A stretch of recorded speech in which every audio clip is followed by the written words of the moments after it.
ಇವತ್ತು ನಾನು ಬಂದಿರೋದು ಮೈಸೂರು ಮಹಾನಗರಕ್ಕೆ. ನನ್ನ ಹಿಂದೆ ಕಾಣಿಸ್ತಾ ಇರೋದು ಅದ್ಭುತ ವ್ಯಕ್ತಿತ್ವದ ಮನೆ. ಎಚ್ ವಿಶ್ವನಾಥ್ ಅವರನ್ನ ಇವತ್ತು ಮಾತಾಡಿಸೋದಕ್ಕೆ ಬಂದಿದ್ದೀನಿ. ಇದು ಅವರ ಮೈಸೂರಿನಲ್ಲಿರುವಂತಹ ನಿವಾಸ. ಕಟ್ಟಿದ ಮನೆನ ತಗೊಂಡಿದ್ದು 2.5 ಲಕ್ಷ ರೂಪಾಯಿ. ಒಳಗಡೆ ಡೈನಿಂಗ್ ಹಾಲ್ ಇದೆ, ಕಿಚನ್ ಇದೆ, ದೇವರ ಮನೆ ಇದೆ, 2 ರೂಮ್ ಇದೆ. ನಿಮ್ದು ಲವ್ ಮ್ಯಾರೇಜ್ ಹೇಗೆ ಸರ್? ಇಲ್ಲ, ಅರೇಂಜ್ ಮ್ಯಾರೇಜ್.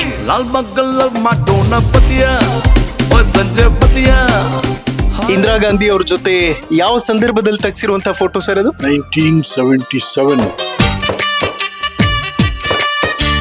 ಈ ರಿಯಲ್ ಎಸ್ಟೇಟು ಇಡೀ ಚುನಾವಣಾ ವ್ಯವಸ್ಥೆಯನ್ನೇ ಹಾಳು ಮಾಡಿಬಿಟ್ಟಿದೆ. MLAಗಳು ಬಹಳ ಜನ ರಿಯಲ್ ಎಸ್ಟೇಟ್ ನೋಡಿದ್ದಾರೆ, MLCಗಳು ಪರ್ಚೇಸ್ ಮಾಡ್ಬಿಡ್ತಾರೆ. ಹಂಗೆ ದರ್ಶನ್ ಅವರು ಒಂದಲ್ಲ ಒಂದು ದಿನ ಆಚೆ ಬರ್ತಾರೆ, ಒಬ್ಬ ದೊಡ್ಡ ನಾಯಕನಾಗಿ ಹೊರ ಹೊಮ್ತಾರೆ. ಈಗ ಡಾಕ್ಟರ್ ರಾಜ್ಕುಮಾರೇ ಬರ್ಲಿಲ್ಲ. Doctor Rajkumar CM ಆಗ್ಬೋದಾಯ್ತಿಲ್ಲ. ಯಡಿಯೂರಪ್ಪ ಅವ್ರ ಬಗ್ಗೆ ಯಾಕೆ ಸರ್ ಅಷ್ಟೊಂದು ಆಕ್ರೋಶ ಅಂತ? ಯಡಿಯೂರಪ್ಪನ ತಂದು ಮುಖ್ಯಮಂತ್ರಿ ಮಾಡಿದವ್ರೆ ನಾವು. ಯಡಿಯೂರಪ್ಪ ಏನ್ ಮಾಡಿ ನಮ್ಗೆ ಕೈ ಕೊಟ್ರು. ಅಡ್ಜಸ್ಟ್ಮೆಂಟ್ ಪಾಲಿಟಿಕ್ಸ್ ಎಲ್ಲೋ ಒಂದು ಕಡೆ ಆ ಸಿದ್ಧಾಂತಗಳಿಗೆ ಡ್ಯಾಮೇಜ್ ಮಾಡ್ತಿದ್ಯಾ ಅಂತ. ಯಡಿಯೂರಪ್ಪ ಸಿದ್ದರಾಮಯ್ಯ ಅಡ್ಜಸ್ಟ್ಮೆಂಟ್ ಇಲ್ವೇ? ಅಷ್ಟು ಸುಲಭವಾಗಿ ಸಿದ್ದರಾಮಯ್ಯ ಕುಮಾರಸ್ವಾಮಿ ಮತ್ತೆ ಬರ್ಲಿಕ್ಕೆ ಬಿಡಲ್ಲ. 136 ಸೀಟ್ ಬರ್ಬೇಕಾದ್ರೆ ಸಿದ್ದರಾಮಯ್ಯ ಒಬ್ಬನಿಂದ ಅಲ್ಲ, DK ಶಿವಕುಮಾರ್ಗೂ ಇನ್ವೆಸ್ಟ್ಮೆಂಟ್ ಇದೆ ಅಲ್ಲಿ. ಈಗೇನಾದ್ರು ಸೇವಕವಾಗಿ ಮಾಲೀಕ ಆಗ್ಬಿಟ್ಟಿದ್ದಾರೆ. ಸಿದ್ದರಾಮಯ್ಯ ಕುರುಬರು ಮಠ ಹಾಳು ಮಾಡ್ದ, ಕುರುಬರು ರಾಜಕಾರಣ ಹೊಡೆದ. ಮತ್ತೆ ನೀವೆಲ್ಲೋ ಬೆಳ್ಳಿ ತಟ್ಟೆಲ್ಲೇ ಊಟ ಮಾಡ್ಬೇಕು, PA ಬೆಳ್ಳಿ ತಟ್ಟೆ ಹಿಡ್ಕೊಂಡೇ ಬರ್ಬೇಕು ಎಲ್ಲ ಕಡೆ. ಏನು ನನಗೆ ಗೊತ್ತಿಲ್ಲಪ್ಪ, ಯಾವ ಚಕ್ರವರ್ತಿ ಮಗ ಇವನು ಅಂತ ನನಗೂ ಗೊತ್ತಿಲ್ಲ. ಕುರಿ ಕೋಳಿ ಮಾರಿ ನಿಮ್ಗೆ ಎಲೆಕ್ಷನ್ ದುಡ್ಡು ಕೊಟ್ಟಿದ್ದಾರೆ. ಏನ್ ಕೊಟ್ರಿ ಅವ್ರಿಗೆ ನೀವು?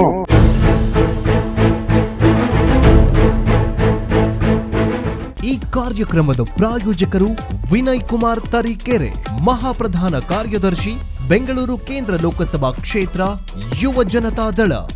ವೀಕ್ಷಕರೇ ನಮಸ್ಕಾರ, ನೀವು ನೋಡ್ತಾ ಇದ್ದೀರಾ ಹೆಲೋ ಹಿಂದೂ. ನಾನು ಸೈಯದ್ ಹಿದಾಯತ್. ಇವತ್ತು ನಾನು ಬಂದಿರೋದು ಮೈಸೂರು ಮಹಾನಗರಕ್ಕೆ. ನನ್ನ ಹಿಂದೆ ಕಾಣಿಸ್ತಾ ಇರೋದು ಅದ್ಭುತ ವ್ಯಕ್ತಿತ್ವದ ಮನೆ. ಎಚ್ ವಿಶ್ವನಾಥ್ ಅವರನ್ನ ಇವತ್ತು ಮಾತಾಡಿಸೋದಕ್ಕೆ ಬಂದಿದ್ದೀನಿ. ಇದು ಅವರ ಮೈಸೂರಿನಲ್ಲಿರುವಂತಹ ನಿವಾಸ.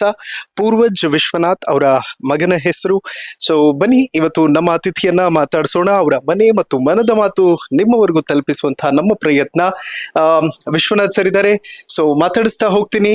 ಅನೇಕ ರಾಜಕೀಯ ಧುರೀಣರನ್ನ ಮಾತನಾಡಿಸ್ತಾ ಇದ್ವಿ ಮತ್ತು ಇದೊಂದು special segment because Vishwanath sir ನಮ್ ಜೊತೆ ಜಾಯ್ನ್ ಆಗ್ತಿದ್ದಾರೆ. ಸರ್, ಕಾರ್ಯಕ್ರಮಕ್ಕೆ ಪ್ರೀತಿಯ ಸ್ವಾಗತ. ಹೇಗಿದ್ದೀರಿ? ಚೆನ್ನಾಗಿದೆ. ಓಕೆ ಸರ್, ಎಷ್ಟು ವರ್ಷ ಆಯ್ತು ಸರ್ ಈ ಮನೆ ಕಟ್ಟಿಸಿ? ಮತ್ತು ಮನದ ಮಾತು ಮತ್ತು ಮನೆಯ ಮಾತನ್ನ ಇವತ್ತು ನಿಮ್ ಜೊತೆ ಶೇರ್ ಮಾಡ್ಕೊಳ್ಳುವಂತಹ ಸಂದರ್ಭ. ಮನೆ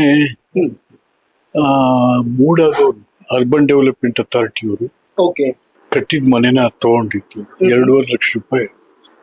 ಎಷ್ಟು ವರ್ಷದಿಂದ ಸರ್? 92-94. ಓಕೆ ಸರ್, ನನಗೆ ಬಹಳ ಆಶ್ಚರ್ಯ ಆಯ್ತು. ಎಚ್ ವಿಶ್ವನಾಥ್ ಎಂತ ದೊಡ್ಡ ಹೆಸರು, ಎಂತ ದೊಡ್ಡ ರಾಜಕಾರಣಿ, ಇಷ್ಟು ಸಿಂಪಲ್ ಲೈಫ್ ಯಾಕೆ ಲೀಡ್ ಮಾಡ್ತಿದ್ದೀರಿ ಅಂತ. ಈಗ ನಮಗೆ ಮೂಲಭೂತವಾಗಿ ಬೇಕಾಗಿರೋದು ಮನೆ. ಕರೆಕ್ಟ್. ಮನೆ ಇದು ಸಿಟ್ಔಟ್ ಇದೆ ಇಲ್ಲಿ. ಒಳಗಡೆ ಡೈನಿಂಗ್ ಹಾಲ್ ಇದೆ, ಕಿಚನ್ ಇದೆ, ದೇವರ ಮನೆ ಇದೆ, 2 ರೂಮ್ ಇದೆ. ಮಕ್ಕಳೆಲ್ಲ ಅವರವರೆಲ್ಲ ಬೇರೆ ಬೇರೆ ಇದ್ದಾರೆ. ಅವ್ರವ್ರ ಪಾಡ್ಗೆ ಅವ್ರಿಗೆ, ನಮ್ಮ ಪಾಡಿ ನಾವಿದೀವಿ, ಅವ್ರ ಪಾಡ್ಗೆ ಹೋಗಿರ್ತೀವಿ. ಈ ಮನೇಲಿ ಯಾರೆಲ್ಲ ಇರ್ತೀವಿ? ನಾವು ಅಷ್ಟೇ, ನೀವಿಬ್ರೆ. ಹಬ್ಬ ಹರಿದಿನ ಬಂದಾಗ ಬರ್ತಾರ ಮಕ್ಕಳು ಅಥವಾ ಅಷ್ಟೇ? Super sir. ಹಿಂದೆ ಅದ್ಭುತವಾಗಿರುವಂತಹ ಫೋಟೋಗಳಿದೆ. ಇಂದಿರಾ ಗಾಂಧಿ ಅವ್ರ ಜೊತೆ ಯಾವ ಸಂದರ್ಭದಲ್ಲಿ ತೆಗೆಸಿರುವಂತಹ ಫೋಟೋ ಸರ್ ಅದು? 1977. 1977 ಅವರು ಪ್ರಧಾನ ಮಂತ್ರಿಯಾಗಿ ಸೋತ್ ಬಿಡ್ತಾರೆ. ಅವಾಗ ನಾವೆಲ್ಲ ಅಲ್ಲಿಗೆ ಹೋಗಿತ್ತು. 78ಗೆ ಸ್ಟೇಟ್ ಎಲೆಕ್ಷನ್ ಡಿಕ್ಲೇರ್ ಆಗುತ್ತೆ, ದೇವರಾಜ್ ಅರಸು. ಕರೆಕ್ಟ್. ಅವಾಗ ನಾವೆಲ್ಲ ಡೆಲ್ಲಿಗೆ ಹೋಗಿದ್ದಾಗ ಭೇಟಿ. ಇದು ಸೋನಿಯಾ ಗಾಂಧಿ ಫಸ್ಟ್ ವಿಸಿಟ್ ಅವರು ಓಕೆ. ಆಗ ಪಾರ್ಲಿಮೆಂಟ್ ಎಲೆಕ್ಷನ್ ಬಂದಿತ್ತು ಇಲ್ಲೇ ಇಲ್ಲಿ ಮೈಸೂರಿಗೆ town hall, Mysuru town hall ಮೇಲೆ. ಓಕೆ. 1965 ಅಲ್ಲಿಂದನೇ ಒಂದು ರೀತಿಯಲ್ಲಿ ಚುನಾವಣಾ ರಾಜಕೀಯದಲ್ಲಿ ಅನುಭವದ ಆರಂಭ ಅಂತ ಹೇಳಿದ್ರು ತಪ್ಪಾಗೋದಿಲ್ಲ. ಸೊ ಸಣ್ಣ ವಯಸ್ಸಿಂದನೇ ಚುನಾವಣೆಯ ಅನುಭವಗಳನ್ನ ನೋಡಿದ್ದು ಲೈಫಲ್ಲಿ ಎಷ್ಟು ದೊಡ್ಡ ಎಕ್ಸ್ಪೀರಿಯನ್ಸ್ ನ ಕೊಟ್ಟಿದೆ ಅದು ಅಂತ. ನಾನು ಫಸ್ಟ್ ಎಲೆಕ್ಷನ್ ಇಂತು 1978. 74 ಅಲ್ಲಿ ನಾನು ಲಾಯರ್ ಆದೆ. ಹೌದು. ಆಮೇಲೆ ಮೈಸೂರಲ್ಲಿ ಪ್ರಾಕ್ಟೀಸ್ ಮಾಡಿ KR ನಗರಕ್ಕೆ ಹೋದೆ. KR ನಗರಲ್ಲಿ 78ಗೆ ದೇವರಾಜರ್ಸ್ನವರು ನನಗೆ ಕಾಂಗ್ರೆಸ್ ಪಾರ್ಟಿಯಿಂದ ಕೃಷ್ಣರಾಜನಗರ ಅಸೆಂಬ್ಲಿ ಸೆಗ್ಮೆಂಟ್ಗೆ ಟಿಕೆಟ್ ಕೊಟ್ಟರು. ಜನ ಬಹಳ ಪ್ರೀತಿ ವಿಶ್ವಾಸದಿಂದ ಗೆಲ್ಲಿಸಿದ್ರು ಅವಾಗ. ಓಕೆ. ಹಾಗೆ ಅಲ್ಲಿಂದ ಶುರುವಾಯಿತು. ಸುಮಾರು 50 ವರ್ಷಗಳಾಯ್ತು. ಓಕೆ ಸರ್, 50 ವರ್ಷ ಆದ ತಕ್ಷಣ ಉತ್ಸವಗಳು ನಡೆಯುತ್ತೆ, ಸಂಭ್ರಮಗಳು ನಡೆಯುತ್ತೆ. ವಿಶ್ವನಾಥ್ ಅವ್ರು ಯಾಕೆ ಆ ತರದನ್ನ ಎಂಟರ್ಟೈನ್ ಮಾಡಲ್ಲ ಅಂತ? ಅಂತದೇ ನಮ್ಮ ಊರಿನಲ್ಲಿ ಮಾಡಿದ್ರು KR ನಗರದಲ್ಲಿ. ನನಗೆ 75 ವರ್ಷ ತುಂಬಿದಾಗ, ನಾನು 75 ವರ್ಷ ಕಾಲಿಟ್ಟಾಗ ಓಕೆ, ನಮ್ಮ ತಾಲೂಕಲ್ಲಿ ಒಂದು ದೊಡ್ಡ ಕಾರ್ಯಕ್ರಮ 3 ದಿವಸಗಳ ಕಾಲ ಮಾಡಿದ್ರು. ಓಕೆ ಸರ್, ನನಗೆ ಬಹಳ ಬೇಜಾರಾಗಿದ್ದು ಚುನಾವಣಾ ರಾಜಕೀಯದಿಂದ ವಿಶ್ವನಾಥ್ ಅವರು ನಿವೃತ್ತಿಯನ್ನ ಘೋಷಿಸಿ ಬಿಟ್ರು ಅನ್ನೋ ಪದಗಳನ್ನು ಕೇಳೋದಕ್ಕೆ ನನ್ಗೆ ಒಂಥರ ಶಾಕ್ ಆಯ್ತು. ಯಾಕೆ ಇನ್ನೊಂದಷ್ಟು ವರ್ಷ ಮಾಡಬಹುದಿತ್ತು ರಾಜಕೀಯ, ಅಥವಾ ಮಕ್ಕಳನ್ನ ತರಬಹುದಿತ್ತು ರಾಜಕೀಯಕ್ಕೆ ಅಂತ. ಈಗ ಚುನಾವಣೆಗಳು ಅಷ್ಟು ಸುಲಭ ಇಲ್ಲ. ಒಂದು ಕ್ಷೇತ್ರದಲ್ಲಿ ಅಸೆಂಬ್ಲಿ ಸೆಗ್ಮೆಂಟ್ಗೆ ಕನಿಷ್ಠ ಅಂದ್ರೆ 30ರಿಂದ 50 ಕೋಟಿ ಬೇಕು. ಓಕೆ, 30 ಕೋಟಿ ಕಡ್ಡಾಯ ಬೇಕೇ ಬೇಕು. ನಾವೆಲ್ಲ ತರ್ಲಿಕ್ಕೆ ಆಗಲ್ಲ. It's highly impossible. ಸಾಕು ದಿವಸ ಮಾಡಿದ್ದೀವಿ. ಓಕೆ. ಬಟ್ ಚುನಾವಣಾ ರಾಜಕೀಯ ನಾನು ಬೇಡ ಅಂದ್ರೂ ನಾನು ಆಕ್ಟಿವ್ ಪಾಲಿಟಿಕ್ಸ್ ಅಲ್ಲಿ ಇರ್ತೀನಿ. ಓಕೆ. ಯಾವುದೇ ಪಾರ್ಟಿ ಇರ್ಬೋದು, ಕ್ಯಾಂಪೇನು ಅದು ಇದು, but not the election politics ಬೇಡ, ಆಗಲ್ಲ. ಓಕೆ. ಅಂದ್ರೆ ಯಾಕೆ ಈ ವ್ಯವಸ್ಥೆ ಹೀಗ್ ಚೇಂಜ್ ಆಯ್ತು ಅಂತ sir? Chamundeshwari by election effect ನಿಂದನೇ ಆರಂಭ ಆಯ್ತಾ ಇದು ಅಂತ? ಅಲ್ಲ, ಉದ್ದಕ್ಕೂ ಅಲ್ಲಿಂದ ಶುರು ಆಯ್ತು. ಆಮೇಲೆ ರೆಡ್ಡಿಗಳು ಬಂದ್ರು, ಅವ್ರು ಇನ್ನೂ ಜಾಸ್ತಿ ಮಾಡಿದ್ರು. ಓಕೆ. ಆಮೇಲೆ ರಿಯಲ್ ಎಸ್ಟೇಟ್ ಶುರು ಆಯ್ತು.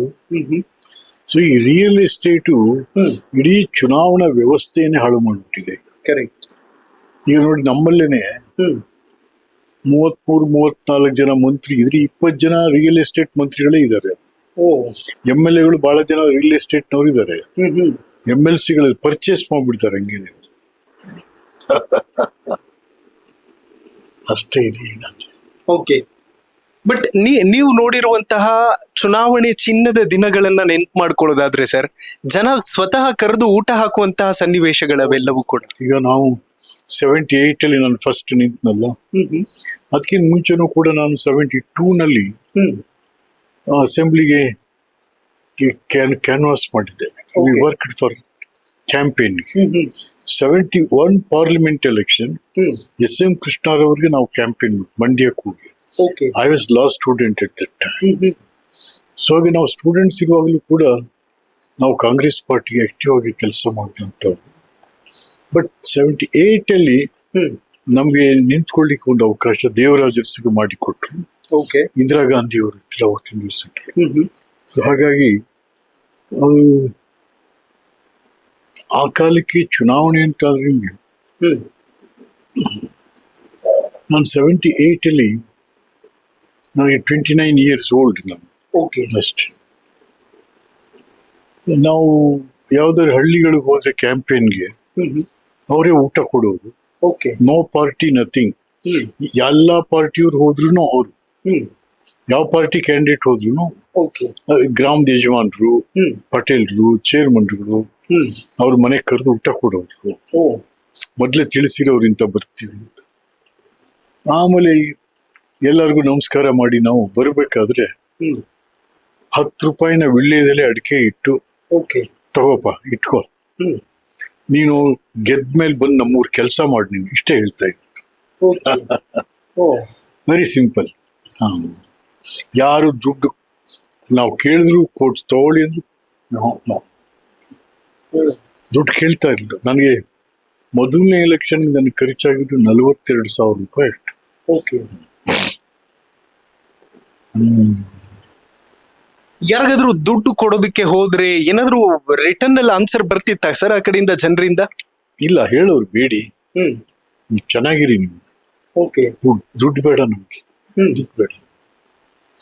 ಆಮೇಲೆ ನಾವು ಎಲೆಕ್ಷನ್ ದಿವಸ ಬೂತ್ ಖರ್ಚಿಗೆ ಅಂತ ಕೊಡ್ಬೇಕಾಗಿತ್ತು. ಅವಾಗ ಕೊಡ್ತಾ ಇದ್ರು 50 ರೂಪಾಯಿ ಒಂದು ಬೂತ್ಗೆ. ಅಲ್ಲಿ ಯಾಕೆ 50 ರೂಪಾಯಿ ಕೊಡ್ತಾ ಇದ್ರು ಅಂದ್ರೆ, ಹೌದಾ, ಬೂತ್ ಹತ್ರ ಕೂತ್ಕೊಂಡು ಹುಡುಗರು ಬರೆಯೋರು, ಚೀಟಿ ಬರೆಯೋರು, ಅವ್ರನ್ನ ಕರ್ಕೊಂಬಂದು ಬೂತ್ಗೆ ವೋಟ್ ಮಾಡಿಸೋರು ಇವೆಲ್ಲ.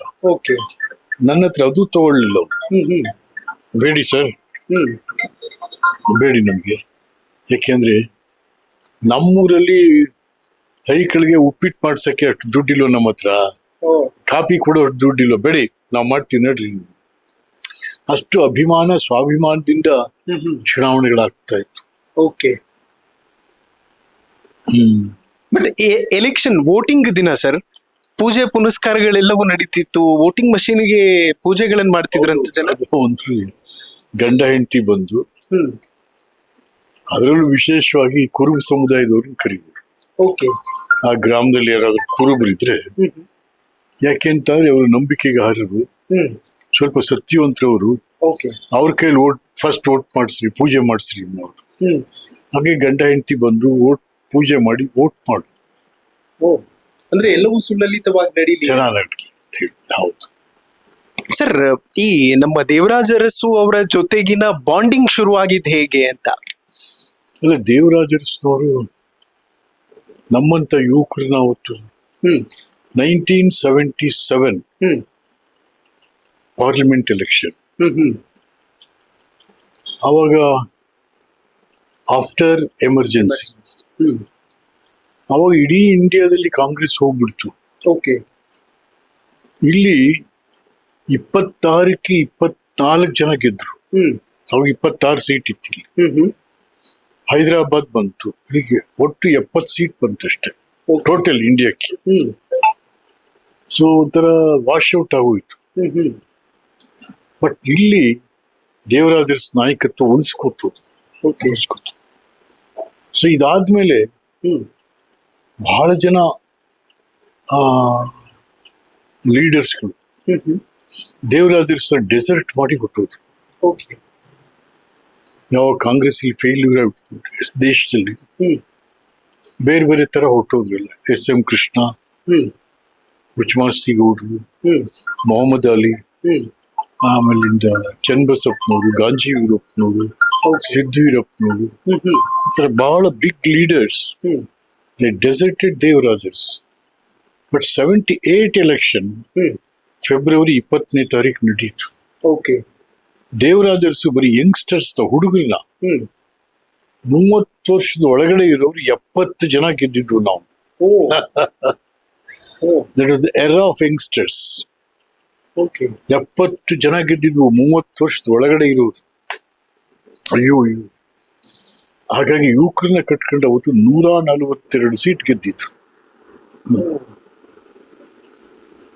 ಬಟ್ ಈಗ ಬಹಳ ಜನ ದೇವರಾಜ ಅರಸು ಅವರ ರೆಕಾರ್ಡ್ ನ ಬ್ರೇಕ್ ಮಾಡುವಂತಹ ಧಾಟಿಯಲ್ಲಿ ನಾವು ಹೋಗ್ತೀವಿ, ನಾವು ಅವ್ರ ರೆಕಾರ್ಡ್ ನ ಬ್ರೇಕ್ ಮಾಡ್ತೀವಿ ಅಂತಾರೆ. ಸುಮ್ಮನೆ ಬೊಗಳೆ ಮಾತುಗಳು ಹೊರತು ದೇವರಾಜ ಅರಸರನ್ನ ಯಾಕೆಂತಾರೆ 72 ಗೆದ್ರು, 78 ತನಕನೂ ಇದ್ರು, ಮತ್ತೆ 80 ತನಕನೂ ಇದ್ರು, ಮತ್ತೆ ಎಲೆಕ್ಷನ್ ಅಲ್ಲಿ ಗೆದ್ರು. 78 ಅಲ್ಲಿ 2 ಸಾರಿ ಚೀಫ್ ಮಿನಿಸ್ಟರ್. ಸೊ ಮತ್ತೆ ಅವ್ರ ಕಾರ್ಯಕ್ರಮ ಇದ್ದಲ್ಲ. ಇವತ್ತು ನಮ್ಮ ಸರ್ಕಾರದಲ್ಲಿ ಹೇಳ್ತಾರೆ 5 kg ಅಕ್ಕಿ, 5 kg. ಏನ್ 5 kg ಅಕ್ಕಿ? 21 ಲಕ್ಷ ಎಕರೆ ಭೂಮಿ ಕೊಟ್ಟರು Devaraja by way of land reforms.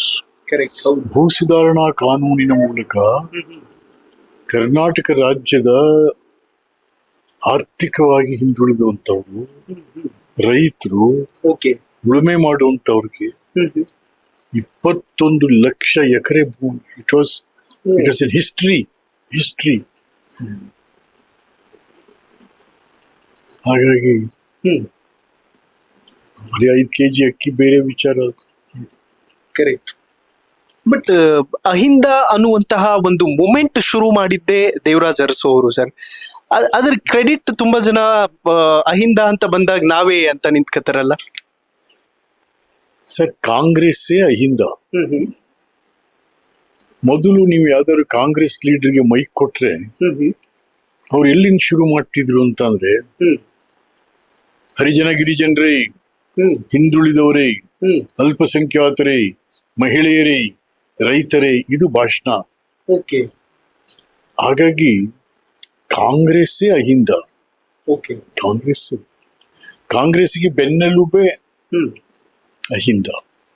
ಮತ್ತು ನಮ್ಮ ಮೇಜರ್ ಕಮ್ಯುನಿಟಿಲಿ ಇರ್ತಕ್ಕಂಥ ಬಡವರುಗಳು. ಸರ್, ಈಗ ನಿಧಾನಕ್ಕೆ ಅಹಿಂದ ವರ್ಗ ಬಿಜೆಪಿ ಕಡೆಯೂ ಡೈವರ್ಟ್ ಆಗ್ತಿದೆ, ಆ ತರದ್ದು ಟ್ರೆಂಡ್ ಸೃಷ್ಟಿಯಾಗಿದೆ, ನಡೀತಿದೆ ಆ ತರದ ಪ್ರಯತ್ನಗಳು ಅನ್ನೋದಿದೆ. ಈಗ ಟ್ರೆಂಡ್ ಬೇರೆ ಬೇರೆ ತರ ಆಗಿದೆ. ಯಾಕೆಂದ್ರೆ ಹಾಗೆ ಇರ್ಬೇಕಂತ ಏನಿಲ್ವಲ್ಲ. ಕರೆಕ್ಟ್. ಇದು ಹೀಗೆ ಇರ್ಬೇಕಂತ ಶಾಸನಗಳಿಲ್ಲ ಇಲ್ಲಿ. ಯಾವ್ಯಾವ ರೀತಿ ಹೋಗ್ತಾ ಆ ರೀತಿ ಹೋಗ್ತಾ ಇರ್ತದೆ. ಭಾರತೀಯ ಜನತಾ ಪಾರ್ಟಿಯಲ್ಲೂ ಹೌದು, ಇವತ್ತು ಸಹ ಬ್ಯಾಕ್ವರ್ಡ್ ಕ್ಲಾಸ್ನವ್ರು ಇದ್ದಾರೆ, ಎಲ್ಲ ಇದ್ದಾರೆ. ಹೌದು ಸರ್. ಕಾಂಗ್ರೆಸ್ ಆಗ್ಲಿ, ಬಿಜೆಪಿ ಆಗ್ಲಿ, JDS ಆಗ್ಲಿ, ನೀವು ಒಂಥರ ಆಲ್ ಪಾರ್ಟಿ ಲೀಡರ್ ಇದ್ದ ಹಾಗೆ ಒಂದೊಂದು ಪಾರ್ಟಿಯಲ್ಲೂ ಒಂದೊಂದು ಅನುಭವ ಸಿಕ್ಕಿರುತ್ತೆ. ಸೊ ಹೇಗ್ ನೋಡ್ತೀರಿ ಆ ಅನುಭವವನ್ನ ಅಂತ? ಎಲ್ಲಾ ಪಾರ್ಟಿಯಲ್ಲೂ ಕೂಡ ಜನಸೇವೆ. ಎಲ್ಲರ ಮನೆ ಮುಂದೆ ನಿಂತು ಏನ್ ಕೇಳ್ತೀವಿ ನಾವು? ನಿಮ್ಮ ಸೇವೆಗಾಗಿ ನಮ್ಗೆ ಊಟ ಕೊಡಿ. ಆದ್ರೆ ಈಗೇನಾಗುತ್ತೆ, ಸೇವಕ ಹೋಗಿ ಮಾಲೀಕ ಆಗ್ಬಿಟ್ಟಿದ್ದಾನೆ. ಹೌದು.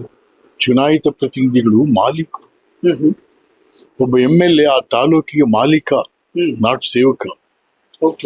ಅವನನ್ನು ಕೇಳದೆ ಒಬ್ಬ ಕ್ಲಾಸ್ 4 ಕೂಡ ಅಲ್ಲಿ ಟ್ರಾನ್ಸ್ಫರ್ ಆಗ್ಲಿಕ್ಕೆ ಹೋಗ್ಲಿಕ್ಕೆ ಆಗಲ್ಲ, ಸಾಧ್ಯ ಇಲ್ಲ. ಆ ಪರಿಸ್ಥಿತಿ ಇದೆ. ಸೊ ಹಾಗಾಗಿ ಎಲ್ಲ ಇನ್ನೂ ಬದಲಾವಣೆಗಾಗಿದೆ. ಬಟ್ ಬಹಳ ಕೆಟ್ಟದಾಗಿ ಹೋಗ್ತಾ ಇದೆ, ಬಹಳ ಕೆಟ್ಟ ಅಲ್ಲ. No, but it has to return back after so many years ಆಗುತ್ತಿತ್ತು. ಸರ್, ಸಂತೋಷ್ ಹೆಗಡೆ ಅವರು ಹೇಳ್ತಾ ಇದ್ರು, ವ್ಯವಸ್ಥೆ ಹಾದಿ ತಪ್ಪಿದಾಗ ಒಂದು ದೊಡ್ಡ ಕ್ರಾಂತಿ ಆಗುತ್ತೆ, ಒಂದು ವೇಳೆ ಕ್ರಾಂತಿ ಆದ್ರೆ ಈ ದೇಶದ ಅಸ್ತಿತ್ವವೇ ಉಳಿಯೋದು ಕಷ್ಟ ಆಗ್ಬಿಡುತ್ತೆ ಅಂತ. ಅಲ್ಲ, ನಿಜ. ಪ್ರತಿಯೊಂದು ಕೂಡ ಕ್ರಾಂತಿ ಮೂಲಕನೇ ತಾನೇ ಆಗಿರುತ್ತೆ. ಕ್ರಾಂತಿ ಮೂಲಕನೇ. ಈಗ ಕ್ರಾಂತಿ ಎನ್ನುವುದೊಂದು ಭ್ರಾಂತಿ ಆಗಿದೆ ಈಗ. ಯಾರು ಮಾಡ್ತಾರೆ ಕ್ರಾಂತಿ? ಬಂದು ಸರ್ಕಾರದ ಎದುರಿಗೆ ಯಾರು ನಿಲ್ತಾರೆ? ಬಂದು ದುಡ್ಡು, ಅಧಿಕಾರ ಎಲ್ಲರೂ ಎತ್ಕೊಂಡು ಹೋಗ್ತಾ ಇರ್ತದೆ. ಮತ್ತೆ ಇವತ್ತು ಪರ್ಚೇಸ್ ಆಗ್ತವೆ ಓಟ್ಗಳು. 2,000 ರೂಪಾಯಿ, 3,000 ಪರ್ ವೋಟ್. ಸೊ ಹಾಗಾಗಿರುವಾಗ ಮತ ಇವತ್ತಿನ ದಿವಸ ಬಿಕ್ರಿ ಆಗ್ತಾ ಇದೆ. They are selling their votes. ಎಲ್ರು ಅಲ್ಲ, ಬಡವರು ಅಲ್ಲ. ಬಡವ್ರು ಬಿಡಿ, ಪಾಪ ಏನಾದ್ರು ಆಗ್ಲಿ. 1 ಲಕ್ಷ 1.5 ಲಕ್ಷ ಸಂಬಳ ತಗೊಳ್ಳುವಂತ ಅಧಿಕಾರಿಗಳು, ನೌಕರರು ಕೂಡ ಕೂಡ ನಮಗೊಂದು ಅಂತಾರೆ. ಹಾಗಾಗಿ ಇದು ನೋಟು ವಿಕ್ರಯ ಆಗ್ತಾ ಇದೆ. ಇನ್ಫ್ಯಾಕ್ಟ್ ನೀವು ಮತಸಂತೆ ಅನ್ನುವಂತಹ ಪುಸ್ತಕದಲ್ಲಿ ಅದನ್ನ ಬಹಳ ಅದ್ಭುತವಾಗಿ ಹೇಳಿದಿರಿ, ಹೇಗೆ ಈ ವ್ಯವಸ್ಥೆ ಹಳ್ಳ ಹಿಡಿತಾ ಇದೆ ಅಂತ. ಅದನ್ನ ನಾನು 2006ರಲ್ಲಿ ಬರೆದೆ. ಮತಸಂತೆ, ವೋಟ್ ಬಜಾರ್. ಬಜಾರ್, ವೋಟ್ ಬಜಾರ್. ಆ ಮತಸಂತೆಯಲ್ಲಿ ಹೇಗೆಲ್ಲ ಮತ ಕ್ರಯ ವಿಕ್ರಯ ಆಗ್ತದೆ, ಅದಕ್ಕೆ ದಳ್ಳಾಳಿಗಳು ಹೇಗೆ ಬರ್ತಾರೆ ಬರ್ತಿದೆ. ಸರ್, ಮಾರಾಟ ಆಗ್ತಾ ಇರುವವನಿಂದ ಡಿಮ್ಯಾಂಡ್ ಇದೆಯಾ ಅಥವಾ ಕೊಂಡುಕೊಳ್ಳುವವನಿಂದ ಡಿಮ್ಯಾಂಡ್ ಜಾಸ್ತಿ ಇದೆಯಾ? ಹೇಗೆ? ಕೊಂಡುಕೊಳ್ಳುವವನಿಂದನೇ ಡಿಮ್ಯಾಂಡ್. ನೀನ್ ಕೊಂಡ್ಕೊಳ್ಳಕ್ ಇರೋನಿದ್ರೆ ತಾನೆ ನಾನು ಮಾರಾಟ ಆಗೋದು. ಪರ್ಚೇಸರ್ ಇಲ್ಲದೆ ಹೋದ್ರೆ ಬಟ್ ಈ ವ್ಯವಸ್ಥೆ ಬದಲಾಗೋದಾದ್ರೂ ಹೇಗೆ ಅಂತ, ಅದಕ್ಕೆ ಹೌದು ಈ ಸಮಸ್ಯೆ ಇದೆ, ಹೌದು ಪರಿಹಾರ ಏನು ಅಂತ ಅದಕ್ಕೆ ಆಗುತ್ತೆ. It takes time. ಈಗ ನೋಡಿ, ಮದ್ರಾಸಲ್ಲಿ ಒಂದು ಟ್ರಯಲ್ ಆಗೋಯ್ತು ನೋಡಿ. ಹೌದು, ವಿಜಯ್, ತಮಿಳ್ನಾಡಲ್ಲಿ ಒಬ್ಬೊಬ್ರು 40-50 ಕೋಟಿ ಖರ್ಚು ಮಾಡಿದ್ರು, ಇವ್ರಿಗೆ ಆಗ್ಲಿಲ್ಲ. ಯಾರೋ ಮನೆ ಕೆಲಸದವಳು, ಒಬ್ಬ ಯಾರೋ driver. It's A revolution in casting the votes. Sir, in fact ಕರ್ನಾಟಕದಲ್ಲೂ ಕೂಡ ಆ ತರದೊಂದು ದೊಡ್ಡ ಮೂವ್ಮೆಂಟ್ ಆಗಬೇಕು ಅನ್ನುವಂತಹ ನಿರೀಕ್ಷೆ ಇದೆ. ಮತ್ತು ಆ ನಿರೀಕ್ಷೆ ಚಾಲೆಂಜಿಂಗ್ ಸ್ಟಾರ್ ದರ್ಶನ್ ಅವ್ರ ಮೇಲೆ ಬಹಳ ದೊಡ್ಡ ಪ್ರಮಾಣದಲ್ಲಿ ಇಟ್ಕೊಂಡಿದ್ದಾರೆ ಜನ. ದರ್ಶನ್ ಅವರು ಒಂದಲ್ಲ ಒಂದು ದಿನ ಆಚೆ ಬರ್ತಾರೆ, ಒಬ್ಬ ದೊಡ್ಡ ನಾಯಕನಾಗಿ ಹೊರ ಹೊಮ್ತಾರೆ. ಎಲ್ಲೋ ಒಂದು ಕಡೆ ಈ ವ್ಯವಸ್ಥೆಯೇ ಅವ್ರನ್ನ ತುಳಿಯುವಂತ ಪ್ರಯತ್ನ ಮಾಡ್ತಿದೆ ಅನ್ನೋದಿದೆ. ಪಾಪ ಅವ್ರ ತಪ್ಪಿನಿಂದಾಗಿ ಅವರು ಜೈಲಲ್ಲಿದ್ದಾರೆ. ಅವರ ತಪ್ಪಿನಿಂದಾಗಿ ಅವರು ಜೈಲಲ್ಲಿದ್ದಾರೆ. ಹಾಗಾಗಿ ಇಲ್ಲಿ ಕರ್ನಾಟಕದಲ್ಲಿ ಸಿನಿಮಾ ನಟರನ್ನ ಯಾವ ರೀತಿ ಸ್ವೀಕಾರ ಮಾಡ್ತಾರೆ ಅನ್ನೋದಕ್ಕೆ ಇಲ್ಲಿ ಉದಾಹರಣೆಗಳಿಲ್ಲ. ಯಾಕಂದ್ರೆ ಡಾಕ್ಟರ್ ರಾಜ್ಕುಮಾರೇ ಬರಲಿಲ್ಲ. ಡಾಕ್ಟರ್ ರಾಜ್ಕುಮಾರ್ CM ಆಗ್ಬೋದಾಯ್ತು ಇಲ್ಲಿ 1983-84 ಗುಂಡ್ರಾವ್ ಗೌರ್ಮೆಂಟ್. ಬಟ್ ಯಾಕೋ ರಾಜ್ಕುಮಾರ್ ಬರಲಿಲ್ಲ. So that was the time. But ಈಗ ಸುಲಭ ಇಲ್ಲ. ಈಗ ಜಾತಿ, ಧರ್ಮ, ದುಡ್ಡು ಇವೆಲ್ಲ ಇದೆ.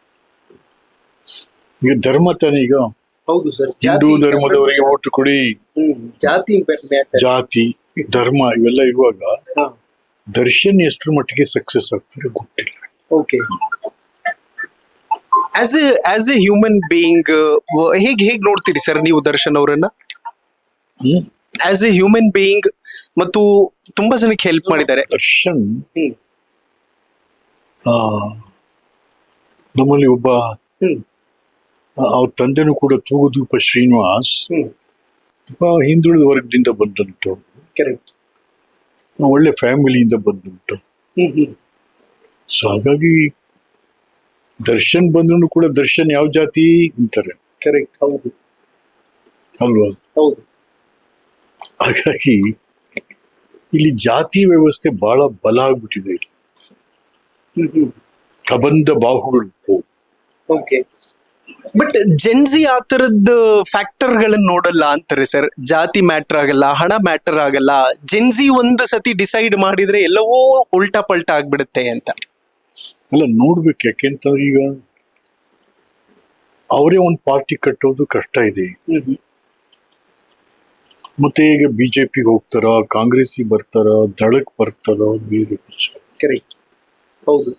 ಅವ್ರು ಬರೋಂದ್ರೂ ಕೂಡ ಯಾವ್ದಾದ್ರು ಬಲವಾದ ಪಾರ್ಟಿ ಜೊತೆ ಸೇರಿ ಅವ್ರದ್ದು ಕೂಡ ಶಕ್ತಿ ಸೇರ್ಬೇಕಾಗುತ್ತೆ.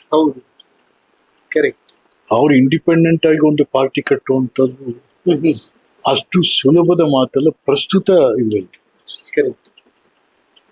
ಬಟ್ ಆ ಗುಣಮಟ್ಟ ಇದೆ ಅವರಲ್ಲಿ. ಅಲ್ಲ, ಅದಿಲ್ಲ ಅಂತ ಹೇಳಲಿಕ್ಕಾಗಲ್ಲ. ಇಲ್ಲ ಅಂತ ಹೇಳಲಿಕ್ಕೆ. ಸರ್, ಅನೇಕ ಮುಖ್ಯಮಂತ್ರಿಗಳ ಜೊತೆ ಕೆಲಸವನ್ನ ಮಾಡಿದ್ದೀರಿ, ಹೇಗಲು ಕೊಟ್ಟು. ಒಬ್ಬೊಬ್ಬರದ್ದು ಒಂದೊಂದು ರೀತಿಯಾದಂತಹ ಸ್ಟೈಲ್ ಆಫ್ ವರ್ಕಿಂಗ್ ಇರುತ್ತೆ. ದೇವರಾಜ್ ಅರಸ್ ಅವರು ಹೇಗೆ ಭಿನ್ನವಾಗಿ ನಿಂತ್ಕೊಳ್ತಾರೆ ಸರ್ ಎಲ್ಲಾ ಮುಖ್ಯಮಂತ್ರಿಗಳ ಪೈಕಿ? ದೇವರಾಜ್ ಅರಸರು ಅವರು ಮಣ್ಣಲ್ಲಿ ಮಣ್ಣಾದವರ ಬಗ್ಗೆ ಯೋಚನೆ ಮಾಡಿದ್ರು. ಆಯ್ತೆ, ಆ ಸಮಾಜದಲ್ಲಿ ಬಹಳ ಕೆಳಸ್ತರದಲ್ಲಿತ್ತು. ಹೌಸ್ಲೆಸ್, ಸೈಟ್ಲೆಸ್, ಪೆನ್ನಿಲೆಸ್, ಇವೆಲ್ಲ ಆ ಥರ ಜನ. ಯಾಕೆಂತಂದ್ರೆ ದೇವರಾಜ ಅಧಿಕಾರಕ್ಕೆ ಬಂದಂತ ಸಂದರ್ಭದಲ್ಲಿ ಅವಾಗ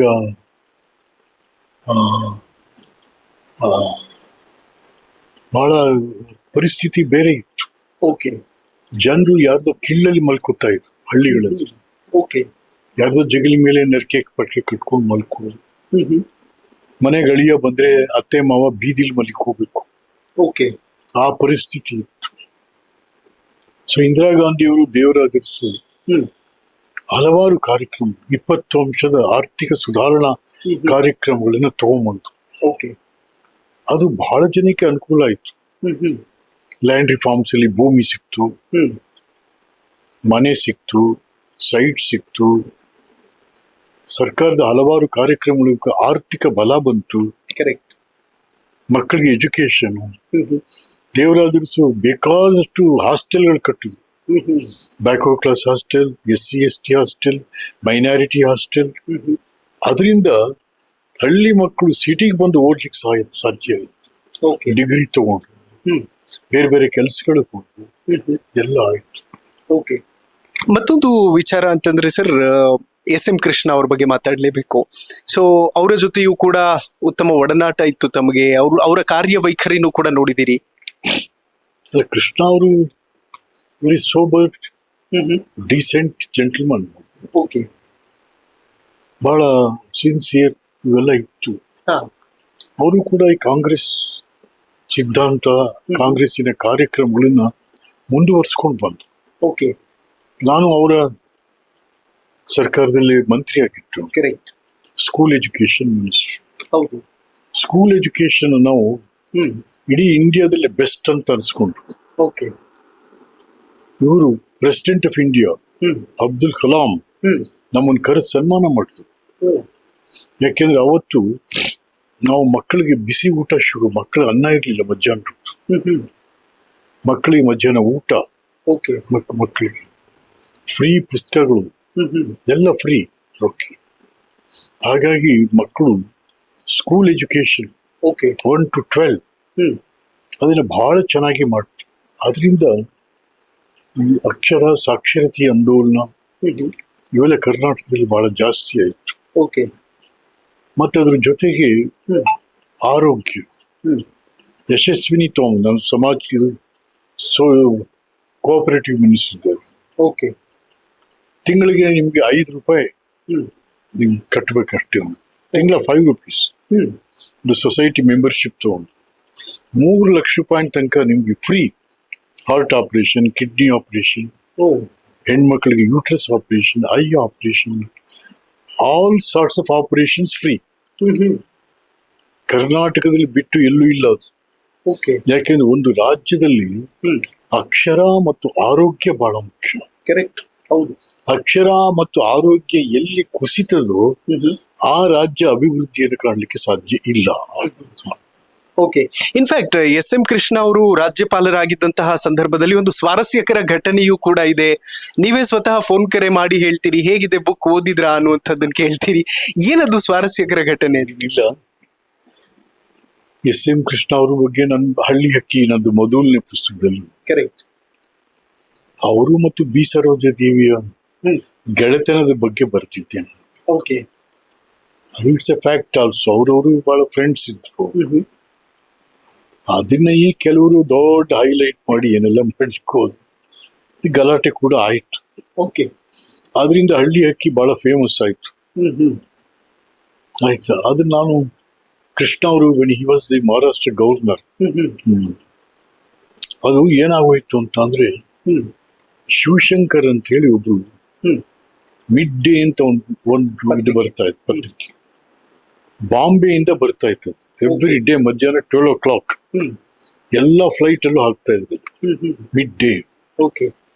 ಆದ್ರೆ ಈ ನಮ್ಮ ಸೌತ್ ಎಡಿಟರ್ ಒಬ್ರು ಶಿವಶಂಕರ್, ಅವ್ರು ಏನ್ ಮಾಡ್ಬಿಟ್ರು, ಈ ಪುಸ್ತಕನ ನೋಡ್ಬಿಟ್ಟು ಇನ್ನು ರಿಲೀಸ್ ಆಗಿಲ್ಲ, ಅದು ರಿಲೀಸ್ ಹಿಂದಿನ ದಿವಸ ಏನ್ ಮಾಡಿದ್ರು, ಅದನ್ನ ಅವ್ರ ಪತ್ರಿಕೆನಲ್ಲಿ ಬಿ ಸರೋಜೆ ದೇವಿ ಮತ್ತು ಕೃಷ್ಣ ಡಿಯೇಟ್ ಹಾಡೋ ಫೋಟೋ ಹಾಕ್ಬಿಟ್ಟು MG ರಾಮಚಂದ್ರನ್ ತೆಗೆದ್ಬಿಟ್ಟು ಇವ್ರದಕ್ಕೆ ಅದು ದೊಡ್ಡ ಇಶ್ಯೂ ಆಗ್ಬಿಟ್ಟು, ಅಯ್ಯೋ ಹೋಲ್ ಇಂಡಿಯಾದಲ್ಲಿ ಅಂತಾರೆ. ಅದು ಏನು, Maharashtra governor fall in love with a matinee girl B Saroja Devi ಅಂತ. It's an English Mid Day. Yes, Mid Day. ಏನಂದ್ರು ಸರ್ ಮತ್ತೆ ಕೃಷ್ಣ ಅವರು ಫೋನ್ ಮಾಡಿದಾಗ? ಏನ್ ಸರ್ ಬೇಜಾರಾಯ್ತು, ಇಲ್ಲ ಇನ್ನ ಡೀಟೇಲ್ ಬರಿಬೇಕಾಗಿತ್ತು ಅಂತ. ಅವ್ರ ಆತರ ಅಲ್ಲ, ರಿಯಾಲಿಟಿಗೆ ಇರುವಂತ ಮನುಷ್ಯ. ಸರ್, ಇನ್ಫ್ಯಾಕ್ಟ್ ಈಗ ಬಿಜೆಪಿಯಲ್ಲಿದ್ದೀರಿ, ಬಿಜೆಪಿಯಲ್ಲಿದ್ದರೂ ಕೂಡ ಬಿಜೆಪಿ ನಾಯಕರನ್ನು ಕೂಡ ನೀವು ಅಂದ್ರೆ ಟೀಕೆ ಮಾಡೋದ್ರಲ್ಲಿ ಅವರನ್ನು ಬಿಟ್ಕೊಡೋದಿಲ್ಲ, ಅವ್ರ ಬಗ್ಗೆನೂ ಕಾನ್ಸ್ಟೆಂಟ್ಲಿ ಟೀಕೆಗಳನ್ನು ಮಾಡ್ತೀರಿ. ಅಂದ್ರೆ ಆ ಪಕ್ಷದಲ್ಲಿದ್ದು ಅದೇ ಪಕ್ಷದಲ್ಲಿರುವಂತವ್ರ ಬಗ್ಗೆ ಟೀಕೆ ಮಾಡಿದ್ರೆ ಸಮಸ್ಯೆ ಆಗಲ್ವಾ ಅಂತ. ನಾನು ಯಾವ ಪಾರ್ಟಿಲಿ ಇದ್ರು ಕೂಡ ಯಾವುದೇ ಈಗ ಒಂದು ಪಕ್ಷನ ಕಟ್ಟೋರು ಯಾರು? ಕಾರ್ಯಕರ್ತರು. ಅಂತ ಪಕ್ಷನ ಹಾಳು ಮಾಡೋರು ಯಾರು? ಈ ಲೀಡರ್ಸ್ಗಳು. ಎಲ್ಲ ಅನುಭವಿಸಿ ಹಾಳು ಮಾಡಿ ಹುಟ್ಟೋಗ್ತಾರೆ. ಸೊ ಹಾಗಾಗಿ ನಾನು ಯಾವುದೇ ಪಾರ್ಟಿಲಿದ್ರು ಕೂಡ ನಮ್ಮ ನಾಯಕರುಗಳ ನಡವಳಿಕೆಗಳು ನಾನು ಪಾರ್ಟಿ ಬಗ್ಗೆ ಮಾತಾಡಲ್ಲ, ವ್ಯಕ್ತಿಗಳ ಪಕ್ಷದ ನಾಯಕರುಗಳ ನಡವಳಿಕೆ, ವ್ಯಕ್ತಿತ್ವ ಮತ್ತು ಅವರ ಕರಪ್ಷನ್ ಇದ್ರ ಬಗ್ಗೆ ಹೇಳ್ತಾ ಹೋಗ್ತು. ಬಟ್ ಯಡಿಯೂರಪ್ಪ ಅವ್ರ ಬಗ್ಗೆ ಯಾಕೆ ಅಷ್ಟೊಂದು ಆಕ್ರೋಶ ಸರ್ ನಿಮಗೆ? ಯಡಿಯೂರಪ್ಪ ಅವ್ರ ಬಗ್ಗೆ ಯಾಕೆ ಸರ್ ಅಷ್ಟೊಂದು ಆಕ್ರೋಶ? ಯಡಿಯೂರಪ್ಪನ್ ತನ್ನ ಮುಖ್ಯಮಂತ್ರಿ ಮಾಡಿದವ್ರೆ ನಾವು. ಯಡಿಯೂರಪ್ಪ ಏನ್ ಮಾಡಿ ನಮ್ಗೆ ಕೈ ಕೊಟ್ರು. ಛೇ ಛೇ ಛೇ ಛೇ. ನನ್ನನ್ನು MLC ಮಾಡಿದ್ದು not Yediyurappa, Mukunda RSS chief. ಅವ್ರು ನನ್ನ ಇಲ್ಲ ವಿಶ್ವನಾಥ್ ನಿಮ್ಗೆ ಅನ್ಯಾಯ ಆಯ್ತು ಬನ್ನಿ, ಅದು ಕೂಡ ಮಾಡ್ಲಿಲ್ಲ. ಯಾಕೆಂದ್ರೆ ಸಿದ್ದರಾಮಯ್ಯನವರು ಬಹಳ ಫ್ರೆಂಡ್ಸ್, ಅವ್ರ ಮಾತು ಕಟ್ಕೊಂಡು ನನಗೆ ಮಾಡ್ಲಿಲ್ಲ, ಮರ್ತೇ ಬಿಟ್ರು. ಅವ್ರನ್ನ ಮುಖ್ಯಮಂತ್ರಿ ಮಾಡೋದಕ್ಕೆ ನಾವೆಲ್ಲ ಮಂಚೂಣಿಯಲ್ಲಿ ನಿಂತಿದ್ದನ್ನ ಯಡಿಯೂರಪ್ಪ ಮರ್ತೇ ಬಿಟ್ರು ಅದನ್ನ. ಹಾಗಾಗಿ ಹುಣಸೂರಿ ಬಂದು ಸೋಲ್ಸಿದ್ರು. ನೀವು ಸಿದ್ದರಾಮಯ್ಯ ಜೊತೆ ಬಂದು ಸೇರ್ಕೊಂಡು ಸೇರ್ಸು ಬಿಡಿ, ಅದ್ರಲ್ಲಿ ಸ್ವಲ್ಪ ಯಾವ ತರ ಸೋಲ್ಸಿದ್ರು ಅಂದ್ರೆ ಹೇಗೆ? ಏನಾಯ್ತಲ್ಲಿ? ಈಗ ನಮ್ಗೆ ವಿರೋಧ ಮಾಡಿಸಿದ್ರು ಬೇರೆ ಬೇರೆಯವ್ರ ಕೈಲೆಲ್ಲ ದುಡ್ಡು ಕೊಟ್ಟು ಇದೆಲ್ಲ. ಇನ್ಫ್ಯಾಕ್ಟ್ ದುಡ್ಡೇನೋ ಕಳಿಸ್ಕೊಟ್ಟಿದ್ರಂತಲ್ಲ ಸರ್ ಯಡಿಯೂರಪ್ಪ ಅವ್ರ ಆ ಟೈಮಲ್ಲಿ? ಕಳಿಸಿದ್ರು ಅವ್ರ ಶಿಷ್ಯ, ಅವ್ನು ಬರಲೇ ಇಲ್ಲ, ದುಡ್ಡು ತಗೊಂಡು ಹೊಟ್ಟೋದಾತ ಬಿಡಿ. ಬಟ್ ವಿಶ್ವನಾಥ್ ಅವರು ರಾಜಕೀಯ ರಂಗದಲ್ಲಿ ಪಡೆದುಕೊಂಡಿದ್ದಕ್ಕಿಂತ ಕಳೆದುಕೊಂಡಿದ್ದೇ ಹೆಚ್ಚ ಅಂತ? ಇಲ್ಲ, ನಾನು ಪಡೆದುಕೊಂಡಿದ್ರು ಇಲ್ಲ ಅಂತಿಲ್ಲ. ನನಗೆ ಹಲವಾರು ಅವಕಾಶಗಳು ಸಿಕ್ಕಿದ್ದಾವೆ ರಾಜಕಾರಣದಲ್ಲಿ. ನಮ್ಮ ಹಲವಾರು ನಾಯಕರುಗಳು ಕಾರಣ ಜನ ನಮ್ಮನ್ನು ಬೆಳೆಸಿದ್ದಾರೆ, ನಾಯಕರುಗಳು ಪ್ರೋತ್ಸಾಹ ಕೊಟ್ಟಿದ್ದಾರೆ, ಅದಿದೆ. ಬಟ್ ಏನೂ ಮಾಡ್ಲಿಕ್ಕಾಗಲ್ಲ, ರಾಜಕಾರಣದಲ್ಲಿ ಒಳ್ಳೇದಿರುತ್ತೆ ಕೆಟ್ಟದಿರುತ್ತೆ. ಆಯ್ತಾ? ಈಗ ನಮ್ಮ ಮಹಾಭಾರತ ಏನು, ಮಹಾಭಾರತದಲ್ಲಿ ಎಷ್ಟೆಲ್ಲ ಇದಾವೆ, ಹಾಗಾಗಿ ಇದೊಂದು ಮಹಾಭಾರತ. ಸರ್, ಈ ಅಡ್ಜಸ್ಟ್ಮೆಂಟ್ ಪಾಲಿಟಿಕ್ಸ್ ಎಲ್ಲೋ ಒಂದು ಕಡೆ ಆ ಸಿದ್ಧಾಂತಗಳಿಗೆ ಡ್ಯಾಮೇಜ್ ಮಾಡ್ತಿದ್ಯಾ ಅಂತ? ನಿಜ, ಹೌದು. ಈಗ ಯಡಿಯೂರಪ್ಪ ಸಿದ್ದರಾಮಯ್ಯ ಅಡ್ಜಸ್ಟ್ಮೆಂಟ್ ಇಲ್ವೇ? ಈಗ ನಿಮಗೆ ಒಬ್ಬ ಹುಡುಗ, ಅವನ ಹೆಸರು ಮರ್ತು ಬಿಟ್ಟೆ, ಧಾರವಾಡ ಜಿಲ್ಲೆಯಲ್ಲಿ ನಿಂತಿದ್ದ.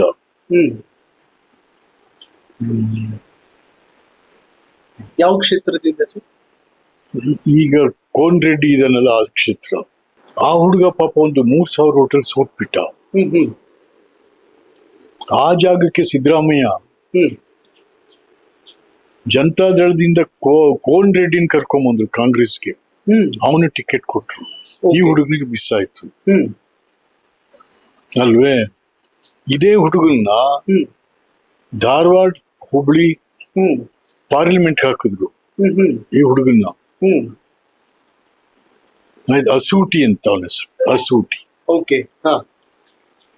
ಯಾರೆದ್ರಿಗೆ? Central minister Pralhad Joshi. ಪ್ರಹ್ಲಾದ್ ಜೋಶಿ ಎದುರಿಗೆ ಅವನ್ ಕ್ಯಾಂಡಿಡೇಟಾ?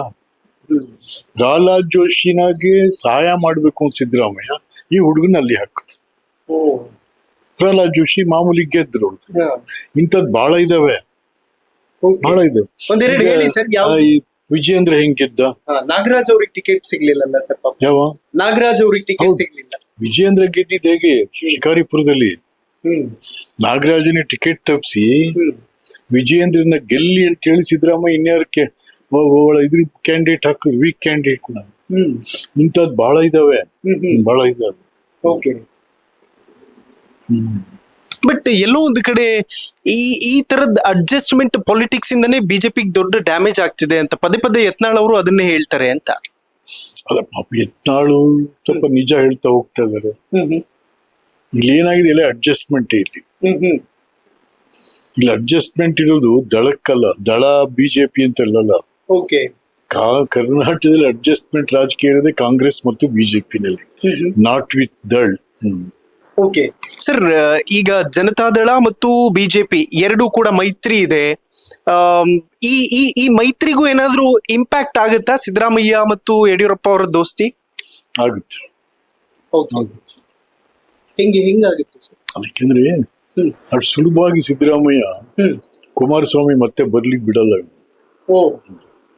ಯಾಕೆ ಅಷ್ಟೊಂದು ದ್ವೇಷ ಸರ್? ಪೊಲಿಟಿಕ್ಸ್. ಓಕೆ. ಬಟ್ ದೇವೇಗೌಡರು ಸಿದ್ದರಾಮಯ್ಯ ಅವ್ರಿಗೆ ಎಷ್ಟೆಲ್ಲ ಬೆಳೆಸಿದ್ರು, ಸ್ವತಃ ಸಿದ್ದರಾಮಯ್ಯ ಅವರು ಹೇಳ್ತಾರೆ ನಾನೆಲ್ಲೋ ಕುರಿ ಕಾಯ್ಕೊಂಡಿದ್ದೆ. ಹಂಗಿಲ್ಲ ಪಾಪ. ಈಗ ನಾನು ಸದಾ ದೇವರ ಹೆಸರು ನೆನೆಸ್ಕೊತೀವಿ. ಓಕೆ. ನಿಮ್ಮನ್ನ ಬೆಳೆಸಿದ ದೇವೇಗೌಡನ ಎಂದಾದ್ರೂ ನೆನೀತಾ ಇದ್ರೆ ಸಿದ್ದರಾಮಯ್ಯ? ಸಿದ್ದರಾಮಯ್ಯನ ಕರ್ಕೊಂಬಂದು ಗೆಲ್ಸಿ ಅವ್ರನ್ನ ಹೇಳಿ ಫೈನಾನ್ಸ್ ಮಿನಿಸ್ಟರ್ ಮಾಡಿದ್ರು. ಹೌದು, ಕರೆಕ್ಟ್. ಡೆಪ್ಯೂಟಿ ಚೀಫ್ ಮಿನಿಸ್ಟರ್ ಮಾಡಿದ್ರು. ಇಷ್ಟೆಲ್ಲ ಆಯ್ತು. ಬಟ್ ನೀವೇನ್ ಮಾಡಿದ್ರಿ? ಅಷ್ಟೇ. ಓಕೆ. ಅವ್ರ ತಂದೆ ಬೆಳೆಸಿದ್ರು, ಯಾಕೆ ಆ ತರದ್ರೆ? ಅವರು ದೇವೇಗೌಡರಿಗೂ ಸಿದ್ದರಾಮಯ್ಯನ ಅಷ್ಟು ಎತ್ತರಕ್ಕೆ ಬೆಳೆಸೋದು ಬೇಡ. ಯಾಕಂದ್ರೆ ಏನೆಲ್ಲ ಇರುತ್ತೆ ಪಾಲಿಟಿಕ್ಸ್.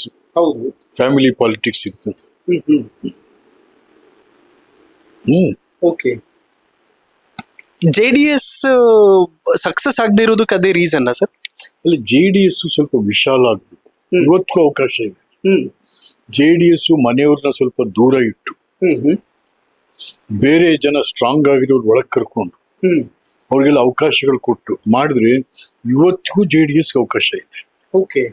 ಇವಾಗ ಬರೀ ಮನೆಯವರೇ ಆಗೋಗ್ತಿರಲ್ಲ ನೀವು. ಕರೆಕ್ಟ್. ನೀವು ಯಾವ ಬೀದಿಲ್ ಫೋಟೋ ನೋಡಿ ಬ್ಯಾನರ್ಗಳಲ್ಲೆಲ್ಲ ಬೇರೆಯವ್ರದ್ದು ಯಾರು ಫೋಟೋ ಇದೆಯಾ? ಇಲ್ಲ. ಇದು ಜನಕ್ಕೆ ಏನಾಗುತ್ತೆ ಅಂತಂದ್ರೆ limited. Correct. In fact sir, Davanagere by election time ಅಲ್ಲಿ ಮುಸಲ್ಮಾನ್ ಸಮಾಜ ಕಾಂಗ್ರೆಸ್ನ ಮೇಲೆ ತುಂಬಾ ದೊಡ್ಡ ಪ್ರಮಾಣದಲ್ಲಿ ಆಕ್ರೋಶ ಹೊರಹಾಕ್ತು. 28 ಎಲೆಕ್ಷನ್ಗೆ ಮುಸಲ್ಮಾನರಿಗೂ ಕೂಡ ಪರ್ಯಾಯದ ಅಗತ್ಯತೆ ಇದೆ. JDS ಅದನ್ನು ಫುಲ್ಫಿಲ್ ಮಾಡುತ್ತೆ ಅನ್ನುವಂತ ನಿರೀಕ್ಷೆಗಳನ್ನು ಬಹಳ ಜನ ಇಟ್ಕೊಂಡಿದ್ದಾರೆ. 28 ಎಲೆಕ್ಷನ್ ಇದೆಯಲ್ಲ, ಬಹಳಷ್ಟು ಬೇರೆ ಬೇರೆ ತರ ಆಗುತ್ತೆ. ಓಕೆ. ಅದು ಸುಲಭ ಇಲ್ಲ. ಜನ ಬುದ್ಧಿವಂತರಿದ್ದಾರೆ. ಯಂಗ್ಸ್ಟರ್ಸ್ ಈಚೆ ಬಂದಿದ್ದಾರೆ. ಯಂಗ್ಸ್ಟರ್ಸ್. ಹೌದು. ಈಗ ಇದು ನೀವು ಹೇಳಿ, ಯಾವುದು ಜಿರಳೆ ಪಾರ್ಟಿ, ಕಾಕ್ರೋಚ್ ಯಾವ ತರ ಓಡ್ತಾ ಇದೆ ಇದು? ಹೌದು. Unimaginable. Okay. Vijay Tamil Nadu, unimaginable. So ಇದೇನ್ ತೋರಿಸುತ್ತೆ ಅಂತಂದ್ರೆ ಭಾರತದ ಮತದಾರ ವಿಭಿನ್ನವಾಗಿ ಯೋಚನೆ ಮಾಡ್ತಾ ಇದ್ದಾನೆ. ಓಕೆ. ರಾಜಕಾರಣಿಗಳ ಅಧಿಕಾರದಲ್ಲಿರುವಾಗ ಸ್ವಜನ ಪಕ್ಷಪಾತ, ಭ್ರಷ್ಟಾಚಾರ ಇದನ್ನ ವಿರೋಧಿಸ್ಲಿಕ್ಕೆ ಶುರು ಮಾಡಿದಾನೆ. ಎಲ್ಲೋ ಒಂದ್ ಕಡೆ ಆ ಸೈನ್ ಹೋಗ್ತಾ ಇದೆ. ಓಕೆ. 28ಗೆ ಏನ್ ಇಂಪ್ಯಾಕ್ಟ್ ಆಗಬಹುದು? ಕಳೆದ ಎಲೆಕ್ಷನ್ ಅಲ್ಲಿ 136 ಸೀಟ್ ಬರ್ಬೇಕಾದ್ರೆ ಸಿದ್ದರಾಮಯ್ಯ ಒಬ್ಬನಿಂದ ಅಲ್ಲ. ಕರೆಕ್ಟ್. ಹೌದು. DK ಶಿವಕುಮಾರ್ದು ಇನ್ವೆಸ್ಟ್ಮೆಂಟ್ ಇದೆ ಅಲ್ಲಿ. DK ಶಿವಕುಮಾರ್ ಶ್ರಮ ಇದೆ. DK Shivakumar basically Congress worker. Correct. ಹೌದು. ಬಹಳ ಅದ್ರ ಬಗ್ಗೆ ಬಹಳ ಇದಾಗಿ ಬಂದಂತವನು. ಸೊ ನೀವು ಅವನಿಗೆ ಮಾತಿನ ಪ್ರಕಾರ ಬಿಟ್ಕೊಡ್ತಾ ಇಲ್ವಲ್ಲ ನೀವು. ಇದೆಲ್ಲಿಗೆ ಹೋಗುತ್ತೆ? ಮೇಜರ್ ಕಮ್ಯುನಿಟೀಸ್ ಎಲ್ಲ ಕಿತ್ಕೊಂಡು ಹೋಗ್ತಾ ಇದೆ ನಿಮ್ಮಿಂದ. ಹೌದು. ನೆಕ್ಸ್ಟ್ ಅಷ್ಟು ಸುಲಭ ಇಲ್ಲ. ಅಷ್ಟು ಸುಲಭ ಇಲ್ಲ. ಓಕೆ ಸರ್, ಇನ್ನೊಂದು ವಿಚಾರ, ಬಾಂಬೆ ಡೇಸ್ ಅನ್ನುವಂತಹ ಪುಸ್ತಕನ ಬರಿಬೇಕು ಅನ್ನುವಂಥದ್ದಿತ್ತು. ಬಾಂಬೆ ಡೇಸ್ ಪುಸ್ತಕನ ಬರಿಬೇಕು ಅನ್ನೋದಿತ್ತು. ಯಾಕೆ ಬರ್ದಿಲ್ರಿ ಸರ್ ಅದನ್ನ? ಅಲ್ಲ, ಬರೆದು ನಾನು ಅದನ್ನ ಸ್ವಲ್ಪ ನೋಡಪ್ಪ ಅಂತ ಈ ವಿಶ್ವೇಶ್ವರ ಭಟ್ರು ಕೊಟ್ಟಿದ್ದೆ. ಅವರು ಫಸ್ಟ್ ಅಧ್ಯಾಯ ಹಾಕೇ ಬಿಟ್ಟಿದ್ರು ಅವ್ರು. ಓಕೆ. ಆಮೇಲೆ ನಾನು ಇದು ಸರಿಯಾಗಲ್ಲ, ಇದು ಬಹಳ ಕಾಮೆಂಟ್ಸ್ ಬಂದ್ಬಿಡ್ತು ಅದಕ್ಕೆ.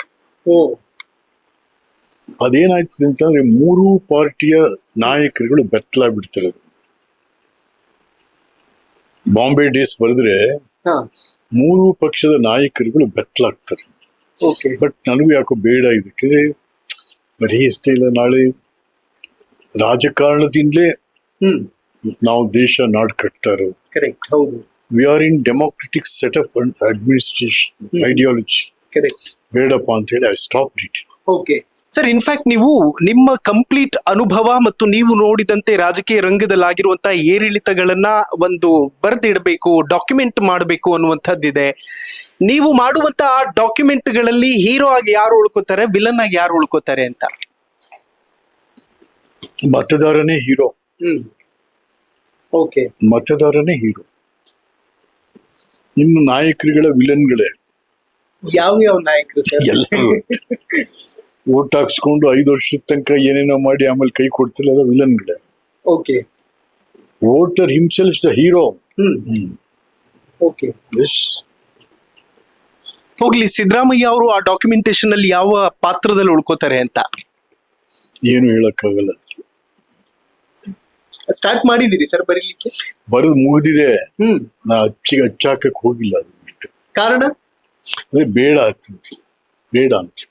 ಓಕೆ ಸರ್, ಇನ್ಫ್ಯಾಕ್ಟ್ ಬಹಳಷ್ಟು ಜನ ಏನ್ ಹೇಳ್ತಾರೆ ಅಂತಂದ್ರೆ, ನೀವು ಸಿದ್ದರಾಮಯ್ಯ ಅವ್ರ ಬಗ್ಗೆ ಟೀಕೆ ಟಿಪ್ಪಣಿಗಳನ್ನ ಮಾಡಿದಾಗ ವಿಶ್ವನಾಥ್ ಅವರಿಗೆ ಸಿದ್ದರಾಮಯ್ಯ ಅವ್ರ ಮೇಲೆ ಹೊಟ್ಟೆ ಕಿಚ್ಚು, ಹೊಟ್ಟೆ ಉರಿ, ಹಂಗಾಗಿ ಸಿದ್ದರಾಮಯ್ಯ ಅವ್ರ ಬಗ್ಗೆ ಪುಂಖಾನುಪುಂಖವಾಗಿ ಮಾತಾಡ್ಬಿಡ್ತಾರ ಅವರು ಅನ್ನೋ ತರದ್ ಮಾತಾಡ್ತಾರೆ. ಇನ್ಫ್ಯಾಕ್ಟ್ ನಿಮ್ ಕೊಡುಗೆ ಕೂಡ ಬಹಳಷ್ಟಿದೆ ಕುರುಬ ಸಮಾಜಕ್ಕೆ. ಮಠ ಅನ್ನುವಂಥದ್ದು ಸ್ಥಾಪನೆ ಆಗ್ಬೇಕು ಅನ್ನುವಂಥ ನಿಟ್ಟಲ್ಲಿ ಬಹುದೊಡ್ಡ ಪಾತ್ರ ನಿಮ್ದು. ಆಕ್ಚುಲಿ ಕಾಗಿನೆಲೆಯಲ್ಲಿ ಮುಸಲ್ಮಾನರು ಕಾಗಿನೆಲೆಯಲ್ಲಿ ಮಠ ಕಟ್ಟಿದವ್ರು ನಾವು. ಕರೆಕ್ಟ್. ಅವತ್ತು 2 ವರ್ಷ ಮನೆ ಮಠ ಬಿಟ್ಟು ಓಡಾಡುದು. ಹೌದು. ಅವ್ರು ಸಿದ್ದರಾಮಯ್ಯ ಮಠ ಬೇಡ, ಅವನ್ ಸೋಷಿಯಲಿಸ್ಟ್, ನಾನು ಮಠ ಯಾಕ್ರಿ, ಬೇರೆ ಬೇರೆ ಸಮಾಜವಾದ ಪುಸ್ತಕ ಹಂಚಿ ಎಲ್ಲರಿಗೂ ಮನ್ಮನೆಗೆ ಓಕೆ ಮಠ ಬೇಡ ಅಂತಂತೇಳಿ ಗಲಾಟೆ ಮಾಡಿದ್ವು ಸಿದ್ದರಾಮಯ್ಯ. ಓಕೆ, ಆಮೇಲೆ ಯಾವಾಗ ಜನ ಎಲ್ಲ ನುಗ್ಗಕ್ ಶುರು ಮಾಡಿದ್ ಬಂದ್ರು ಅಷ್ಟೇ. ಕರೆಕ್ಟ್. ಹೌದು. ಆಯ್ತಾ, ಆಮೇಲೆ ಎಲ್ಲಿಗೆ ಅಂತಂದ್ರೆ ಮಠ ಆಯ್ತು, ಯಾರೇನೇ ವಿರೋಧ ಮಾಡಿ 10 ಲಕ್ಷ ಜನ ಸೇರಿದ್ರು. ಕರೆಕ್ಟ್. ಹೌದು. 3-4 ಕಡೆ ಬ್ರಾಂಚಸ್ ಕೂಡ ಮಾಡ್ತು. ಕರೆಕ್ಟ್. ಸೊ ಈಗ ಮಠನೂ ಹಾಳು ಮಾಡ್ಬಿಟ್ಟ ಸಿದ್ದರಾಮಯ್ಯ. ಆ ಸ್ವಾಮಿಗಳನ್ನ ನಾನು ಹೇಳ್ದಂಗೆ ಕೇಳಬೇಕು ಅಂತೇಳಿ ಆ ಧರ್ಮದರ್ಶಿಗಳು ಮೀಟಿಂಗ್ ಮಾಡೋಕ್ಕೂ ಬಿಡ್ತಾ ಇಲ್ಲ ಮನುಷ್ಯ. ಸಿದ್ದರಾಮಯ್ಯ ಕುರುಬರು ಮಠ ಹಾಳು ಮಾಡ್ದ, ಪ್ರದೇಶ್ ಕುರುಬರು ಸಂಘ ಹಾಳು ಮಾಡ್ದ, ಕುರುಬರು ರಾಜಕಾರಣ ಹೊಡೆದ. ಈಗ ನಾನು ನೋಡ್ತಾ ಇದ್ದೀನಿ 1-2 ತಿಂಗಳಿಂದ ಎಲ್ಲೆಲ್ಲೋ ದೊಡ್ಡ ಕಾರ್ಯಕ್ರಮಗಳಾಗ್ತದೆ, ನಮ್ಮನ್ನ ಕರಿತಾನೆ ಇಲ್ಲ. ನಮ್ಮನ್ ಕುರುಬರು ಅಲ್ವೇ ಇಲ್ಲ ಅನ್ನೋ ತೀರ್ಮಾನಕ್ಕೆ ಬಂದ್ಬಿಡ್ತಾ ಇದ್ದಾರೆ. ಬೇರೆ ವಿಚಾರ ಅದನ್ನ. ಹಾಗೆ ಸಿದ್ದರಾಮಯ್ಯ ನಮ್ಮನ್ನ ಬಹಳ ದ್ವೇಷ ಮಾಡ್ತಾ ಇದ್ದಾರೆ. ನಾನು ಸಿದ್ದರಾಮಯ್ಯನ ವೈಯಕ್ತಿಕವಾಗಿ ದ್ವೇಷ ಮಾಡ್ತಾ ಇಲ್ಲ. Siddaramaiah is my community leader. ನಮ್ಮ ರಾಜ್ಯದಲ್ಲಿ ಮಂತ್ರಿ, ಮುಖ್ಯಮಂತ್ರಿ ಆಗಿದ್ದಂಥವ್ರು, ಅದೆಲ್ಲ ಇದೆ, ಅವ್ರ ಕಾಂಟ್ರಿಬ್ಯೂಷನ್ ಇದೆ. ನಾನು ಅದನ್ನೆಲ್ಲೂ ನಾನು ಇದು ಮಾಡ್ತಾ ಇಲ್ಲ. ನಾನು ಅವರ ನಡವಳಿಕೆಗಳು ಮತ್ತು ಹೇಗೆ ದ್ರೋಹ ಬಗೆತಾ ಇದ್ದಾರೆ ಜನಕ್ಕೆ, ಮತ್ತೆ ಅವ್ರಿಗೊಂದು ಅವಕಾಶ ಕೊಟ್ಟಿದ್ದಾರೆ ಜನ, ಅದನ್ನ ಹೇಗೆ ತಿರುಗಿಸ್ತಾ ಇದ್ದಾರೆ, ಅದ್ರ ಬಗ್ಗೆ ನಾನು ವಿರೋಧ ಮಾಡ್ತಾ ಇದ್ದೀನಿ. ನಾನು ಅಧಿಕಾರ ಅಂತ ಹೇಳಲ್ಲ, ಯಾವ್ದು ಜವಾಬ್ದಾರಿ. ಜನ ಯಾರಿಗೂ ಅಧಿಕಾರ ಕೊಟ್ಟಿಲ್ಲ, ಜವಾಬ್ದಾರಿ ಕೊಟ್ಟಿದ್ದಾರೆ. ಆ ಜವಾಬ್ದಾರಿಯನ್ನ ನಿರ್ವಹಿಸುವಲ್ಲಿ ವೈಫಲ್ಯತೆಗಳೇನು ಅದನ್ನ ನಾನು ಕ್ವಶನ್ ಮಾಡ್ತಾ ಇದ್ದೀನಿ ಅಷ್ಟೇ ಹೊರತು ವೈಯಕ್ತಿಕ ಏನಿಲ್ಲ ಇದು. ನಾವು ಸಮಾಜವಾದಿ ಹಿನ್ನೆಲೆಯಿಂದ ಬಂದಂಥವ್ರು ಮೈಸೂರಿಗೆ, ಬೆಂಗಳೂರಿಗೆ ಬರೋದಕ್ಕೆ ಹೋಗೋದಕ್ಕೆ ಪ್ರೈವೇಟ್ ಜೆಟ್ ಅಲ್ಲಿ ಬರ್ತಾರೆ, 38 ಕೋಟಿ ಖರ್ಚು ಮಾಡಿ. ಇದು ಯಾವ ಸಮಾಜವಾದಿ ಸಿದ್ಧಾಂತ ಅಂತ ನಾನು ಅದನ್ನ ಮೊನ್ನೆ ಕೌನ್ಸಿಲ್ ಅಲ್ಲಿ ಅವ್ರ ಎದುರಿಗೆ ಕೂತ್ಕೊಂಡು ಮಾತಾಡಿದೆ. ಹೌಸ್ ಅಲ್ಲೇ ಅವರು ಇದ್ರು, ಅವತ್ತು ಹೌಸ್ ಅಲ್ಲಿ ಫೈನಾನ್ಸ್ ಮಿನಿಸ್ಟರ್ ಅಂತ ಅಂದ್ರೆ ಈ ರಾಜ್ಯದ ಹಣಕಾಸು ವ್ಯವಸ್ಥೆಯನ್ನು ಸರಿ ಮಾಡುವಂತವ್ನು, ದುಂದು ವೆಚ್ಚವನ್ನ ಕಡಿಮೆ ಮಾಡುವಂತ, ಸಾಧ್ಯವಾದಷ್ಟು ದುಂದು ವೆಚ್ಚಗಳನ್ನ ಕಡಿಮೆ ಮಾಡಿ ಈ ಅಭಿವೃದ್ಧಿ ಕಾರ್ಯಕ್ಕೆ ಡಿವಿಯೇಟ್ ಮಾಡುದು. ಏನ್ ಮಾಡ್ತಾ ಇದ್ದೀರಾ? Mysuru to Bangalore, Bangalore to special flight, not helicopter. ಒಂದು ಸಾರಿ ನೀವು ಮೈಸೂರಿಗೆ ಬಂದು ವಾಪಸ್ ಹೋಗ್ಬೇಕಂದ್ರೆ 6.5 ಲಕ್ಷ. ಇಲ್ಲಿ ತನಕ 38 ಕೋಟಿ ಖರ್ಚಾಗಿದೆ 3 ತಿಂಗಳಿಗೆ, ನಿಮ್ಗೆ 3 ವರ್ಷಕ್ಕೆ. ಇದೇನಿದು? ಮತ್ತೆ ನೀವೆಲ್ಲೋದ್ರೂ ಬೆಳ್ಳಿ ತಟ್ಟೆಲೆ ಊಟ ಮಾಡ್ಬೇಕು. ಓ ನಿಮ್ PA ಬೆಳ್ಳಿ ತಟ್ಟೆ ಹಿಡ್ಕೊಂಡೇ ಬರ್ಬೇಕು ಎಲ್ಲ ಕಡೆ. ಹೌದಾ ಸರ್? ಅವ್ರಿ ಅದು ಏನು ನನಗೆ ಗೊತ್ತಿಲ್ಲಪ್ಪ, ಯಾವ ಚಕ್ರವರ್ತಿ ಮಗ ಇವನು ಅಂತ ನನಗೂ ಗೊತ್ತಿಲ್ಲ. ಇವನು ನಾವು ಇದನ್ನ ಖಂಡಿಸ್ತೀವಿ ಹೊರತು ನಾಟ್ ಸಿದ್ದರಾಮಯ್ಯನ ನಡವಳಿಕೆಗಳನ್ನ. ಮತ್ತೆ ಇಟ್ಸ್ ಎ ಫೇಲ್ಯೂರ್. 3 ವರ್ಷದಿಂದ ಏನ್ ಕೆಲಸ ಆಗಿದೆ ಇಲ್ಲಿ? ಆಡಳಿತ ಎಲ್ಲಿ ನಡೀತಾ ಇದೆ? ಆಡಳಿತ ನಡೀದೇ ಇರುವಾಗ ಅಭಿವೃದ್ಧಿ ಹೆಂಗಾಗುತ್ತೆ? ನೋ.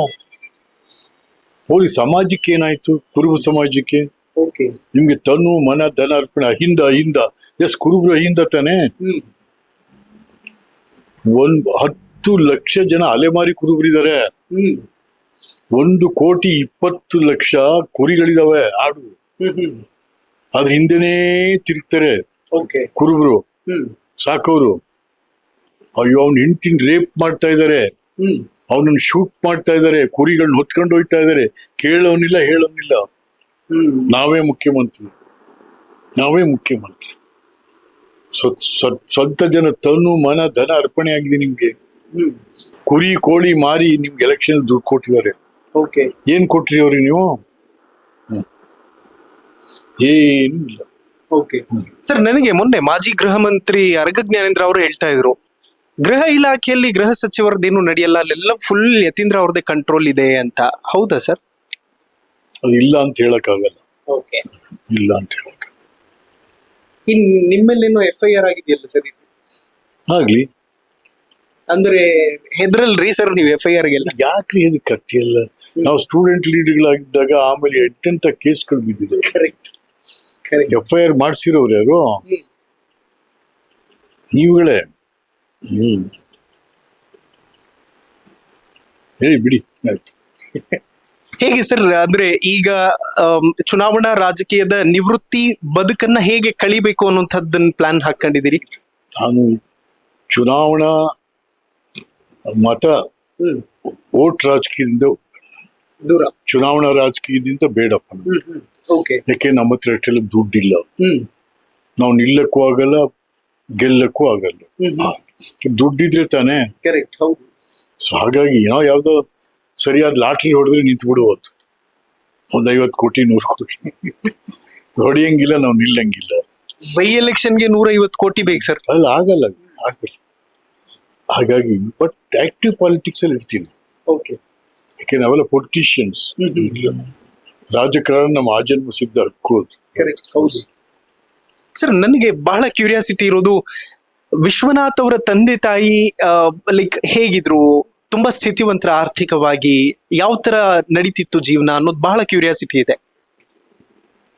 ನಮ್ ತಾತ ತಮ್ಮಣ್ಣಗೌಡ ಅಂತ ಹೇಳಿ, ನಮ್ಮ ಅಪ್ಪ ಹುಚ್ಚೇಗೌಡ ಅಂತ ಹೇಳಿ. ನಾವೆಲ್ಲ ಭತ್ತ ಬೆಳೆಯೋರು.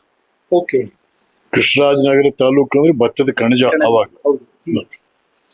ಇಡೀ ಕರ್ನಾಟಕಕ್ಕೆ ಅಲ್ಲಿಂದನೇ ಅಕ್ಕಿ ಹೋಗ್ತಾ ಇತ್ತು. ಸೊ ನಮ್ಗೆ ಆ ಕಾಲಕ್ಕೆ 100 ಎಕರೆ ಭೂಮಿ. ನಮ್ ತಂದೆ ಜೊತೆ 4 ಜನ ಅಣ್ಣ ತಮ್ಮಂದಿಗೆಲ್ಲ ಒಟ್ಟಿಗೆ ಇದ್ರು. ಸೊ ಹಾಗಾಗಿ ನಮ್ಗೆ ಇರೋದ್ರಲ್ಲಿ ನಾವು ಸ್ಥಿತಿವಂತರಾಗಿತ್ತು.